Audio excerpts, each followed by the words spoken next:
Bruno Tisser, donc Institut Agro Montpellier. Je viens vous présenter le projet VitiGuide. L'objectif, c'est d'accompagner en fait l'arrêt de l'herbicide, des herbicides chimiques en viticulture. Donc vous savez tous que la substitution se fait par un travail mécanique du sol, ce qui engendre des problèmes de temps de travail, de blessures au niveau des pieds. Une solution en attendant des approches plus systémiques, hein, c'est d'accompagner en fait la filière en proposant un autoguidage du tracteur. Donc l'idée de VitiGuide, c'est de proposer en fait un autoguidage du tracteur centimétrique. Le projet, en fait, il y a trois work packages. Le premier, c'est de valider des solutions commerciales qui existent, mais qui sont très onéreuses pour la viticulture, donc basées sur des expérimentations classiques. Le deuxième work package, c'est de réduire les coûts en reconcevant finalement cette solution d'autoguidage. Donc une solution d'autoguidage, en fait, on a différentes briques, hein, le réseau RTK, qui permet de localiser le tracteur au centimètre près, le récepteur, le calculateur, la direction automatique du tracteur et puis les capteurs qui vont se mettre sur les roues pour assurer en fait la mesure de l'angle des roues.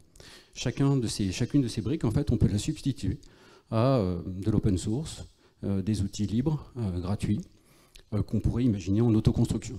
Donc l'objectif de VitiGuide, c'est de voir quelles sont en fait ces briques que l'on peut substituer par des projets open source, en tout cas moins chers, afin de réduire en fait le coût de l'autoguidage pour la viticulture et notamment la petite viticulture.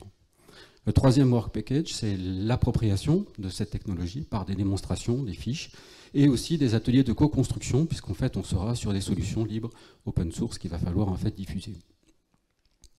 Le partenariat, en fait, donc c'est l'Institut Agro Montpellier et l'IFV. On va s'appuyer également sur les chambres d'agriculture et le LISOT qui va nous accompagner pour créer en fait ces ateliers de co-construction avec la profession. Et on se repose en fait sur deux dispositifs, le MAS numérique qui est sur le domaine de l'Institut Agro et les Digifermes du Vinopole de l'IFV qui accueillent du public, donc beaucoup de professionnels qui viennent pour voir les dispositifs et pour participer également à la création. Donc les premiers résultats de cette année, en fait, c'est qu'on a installé 2 prototypes commerciaux sur les 2 domaines qui ont été utilisés en fait par le tractoriste, testés, etc. On a également testé la localisation centimétrique du tracteur de manière libre, gratuite, avec des projets comme Centipede. Donc ça, on a pu le valider.